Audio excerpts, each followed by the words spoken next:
তৃতীয় বিশ্বযুদ্ধ শুরুর ১১ বছর পর দাজ্জালের আবির্ভাব। আসসালামু আলাইকুম ওয়া রাহমাতুল্লাহি ওয়া বারাকাতুহু। মোহাম্মদ কাসিম বলেন, ৩১ আগস্ট ২০২২-এ একটি স্বপ্নে আমি দেখেছিলাম যে অনেক মানুষ আমাকে ঘিরে আছে এবং তারা আমার স্বপ্ন সম্পর্কে জানতে চাচ্ছে। তারা আমাকে প্রশ্ন করল, কিয়ামতের আর কত সময় বাকি? আমি উত্তর দিলাম, যখন যুদ্ধ শুরু হবে এটি হবে তৃতীয় বিশ্বযুদ্ধ এবং গাজওয়াতুল হিন্দের অংশ। এই যুদ্ধ প্রায় ৪ বছর ধরে চলবে। যুদ্ধ শেষে একটি শান্তির সময় আসবে, যা ৭ বছর ধরে স্থায়ী হবে। তবে এই শান্তির সময়ের পরেই দাজ্জাল আবির্ভূত হবে।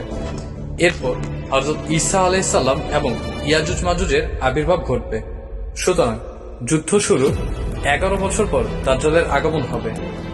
এরপর আমি ব্যাখ্যা করলাম, তৃতীয় বিশ্বযুদ্ধের সূচনা পৃথিবীর সমাপ্তির ঘনিষ্ঠতা নির্দেশ করে। অনেকেই মনে করে যে এসব ঘটনা অনেক দূরে, কিন্তু বাস্তবে তা আর খুব বেশি দূরে নেই।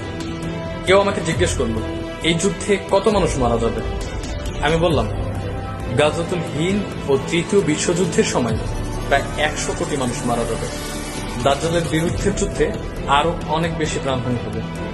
প্রায় ২০০ থেকে ২৫০ কোটি মানুষ মারা যাবে, যাদের বেশিরভাগই হবে মুসলমান। এরপর আমার স্বপ্নটি শেষ হয়।